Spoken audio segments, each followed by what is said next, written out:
Welcome back to Silicon Bites, and this, of course, is another episode about the forthcoming summit, so-called Peace Summit, taking place in Alaska. Are they serious?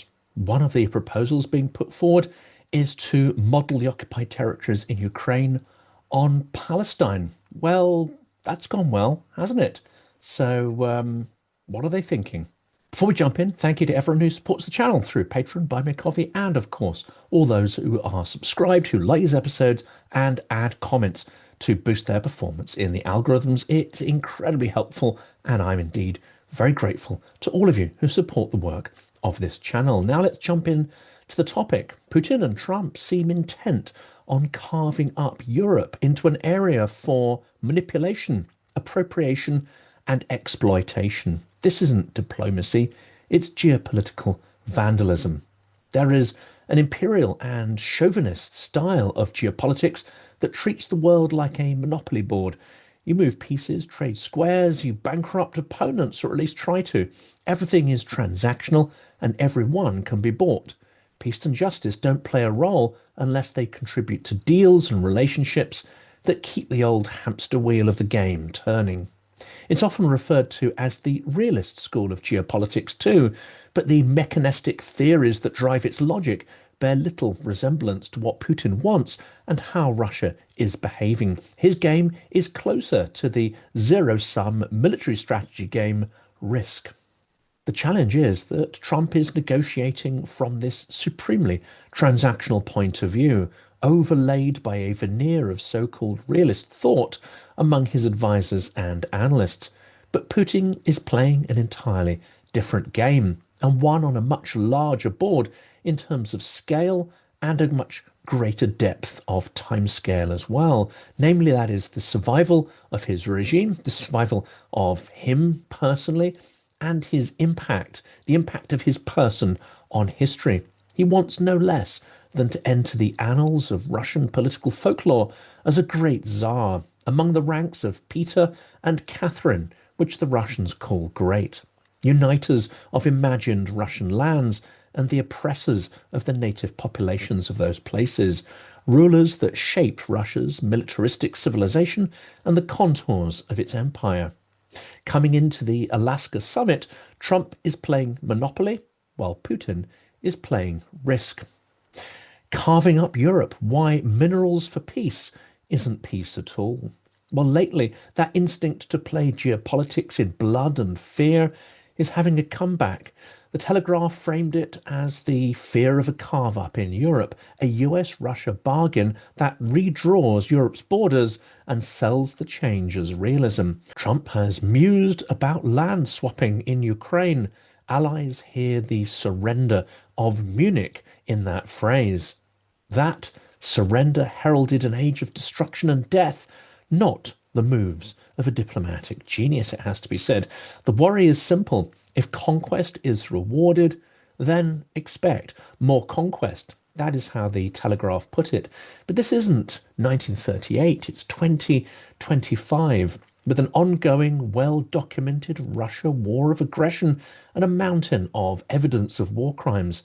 The question we'll ask across this episode is, are we about to normalize a murderous status quo, one that has the next round of aggression and hostilities baked in, and then we'll launder it with a label that reads peace deal? Well, those are some of the thoughts that come out of the International Criminal Court publication. The Palestine model for Ukraine, this is the latest rumor at least, and it is a terrible, terrible idea. Here we will explain why. Leaked and briefed proposals talk up a West Bank style occupation model. De jure borders stay Ukrainian. De facto control stays Russian. Think checkpoints, a permanent security stranglehold, and a grey zone that lets the occupier call the shots without admitting full annexation in law. Well, it's a little late for that because Russian law has already done that. Multiple outlets reported this line, and it was promptly denied by US officials. But the idea is now out there in the ecosystem and in the media. This is a terrible template to use or even to contemplate, as it totally legitimizes the aggressive occupation by Russia of another country's territory and formalizes the presence of an occupying army. That's how The Independent put it. This is why it's simply awful. It converts illegal occupation into a template for a permanent Russian presence. It assumes Moscow would police those territories better than it does now. In fact, there is no rule of law in the occupied territories, and Ukrainians risk arbitrary arrest, violence, detention, disappearance, and torture. This is all unlikely to change. It creates the illusion of peace under Russian occupation, but there is no peace for Ukrainians in occupied territories, rather repression, threat, and fear. The lived reality of people under occupation is dire and getting worse. Material conditions are unlikely to improve for the people under occupation, even after ratification of a bogus peace deal. With few economic opportunities existing in those territories, and now shortages of basics such as water and food. This deal would bake in impunity on the forced transfers, filtration, and deportations, which are already the subject of ICC arrest warrants, that is, from the International Criminal Court. The EU Parliament has warned that such forcible transfers may amount to genocide under international law. That's from a European Parliament resolution dated 8th of May 2025. So normalizing a violent regime via economics. This is the transactional fallacy of Trump's thinking. And here is President Trump's sales pitch. Treat Putin as purely transactional by his restraint with economic goodies and resource access. Does it remind anyone of that historical story about paying Dane Geld to stave off annihilation by barbarians? Well, Telegraph-led reporting outlined a mooted minerals for peace bundle, access to rare earths in Alaska and in occupied Ukrainian territory, plus selective sanctions relief. In other words, an economic bribe. But if Putin had been interested in enhancing the Russian economy, he would not have invaded Ukraine in the first place, because the invasion itself makes no economic sense. And it's not rational economic, national interest, or even self-interest that is driving his aggression. This is fantasy, and rather a dangerous fantasy at that. Putin's aims are ideological and maximalist, not merely commercial. Recent ISW, that's the Institute for the Study of War, assessments put it bluntly. Russia's objectives remain unchanged. The Kremlin remains uninterested in pursuing serious peace negotiations. That was dated August 13th, 2025. Carnegie's Alexander Barnov adds that Moscow's peace choreography is designed to create an illusion of progress and allow Moscow to continue fighting. That is dated last month, June 6th, 2025, and published by the Carnegie Endowment. So who's flying to Alaska, and what does that tell us?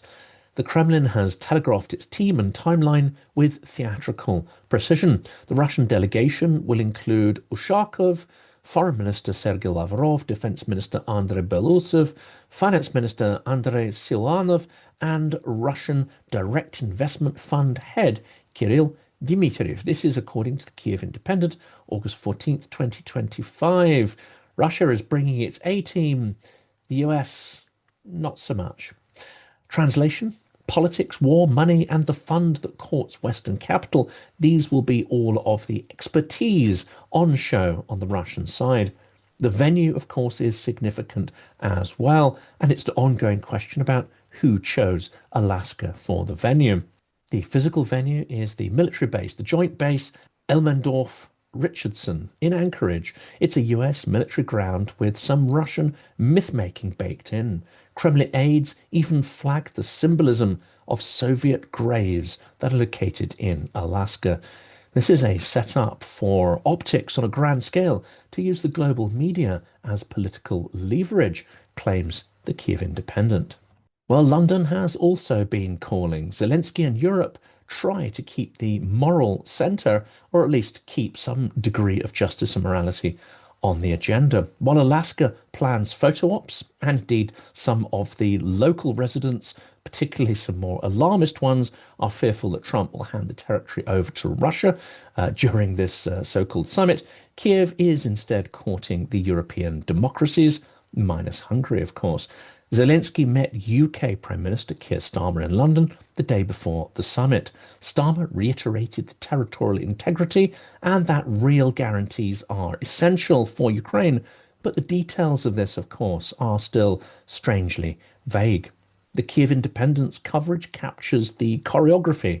Europe is present, even if not in the room at Anchorage. And security guarantees are critical. Trump signaled openness to a guarantee for the Kiev government, but again, those were not defined. However, it was reiterated via Macron that NATO should not be part of these security guarantees. Well, at least that was Macron's readout after the leaders' call. Kiev and most Europeans hear the risk and the clear alignment of some of these leaked strategies and negotiation points, their alignment with Moscow. No Article 5 and no hard deterrent. And then there is this idea of minerals for peace. Well, what is the pitch and why does it collapse on contact with reality? Let's interrogate the purported offer. Access to rare earths, Alaska plus occupied Ukrainian territory. Civil aviation parts for the beleaguered Russian aviation industry, providing some relief to these major carriers in Russia. And then some sanctions potentially would be unwound as part of the deal. Would it be enough to sweeten the deal, however, asks the Telegraph. Well, here's the problem. Moscow treats ceasefires as operational pauses, not endpoints, or even legal commitments. ISW and Reuters both note that Russia is pressing attacks precisely to arrive in Alaska with some form of momentum and changed military facts on the ground. You don't buy off a war aim with a mining concession, suggests the Institute for the Study of War. But there is pressure from Kiev because Kiev is a sovereign and independent country. They have been striking the Putinist oil machine in the run-up to the summit. Ukraine's answer to coercive bargaining is pressure from its side, drones targeting refineries, depots, and defense industrial plants deep inside Russia. Fallen debris from Ukrainian drones caused a fire at an oil refinery in Russia's Volgograd, it was reported in Reuters on August 14th, 2025. Well, whether it was debris, as the Russians would claim, or a direct hit, which is more likely, the effect is the same. It raises the war's cost and it cuts fuel throughput to the Russian army. The Kiev Independent adds that the Volgograd refinery processes over 15 million metric tons, or 5.6% of Russia's refining capacity. More strikes mean more dents in Putin's revenue and logistics.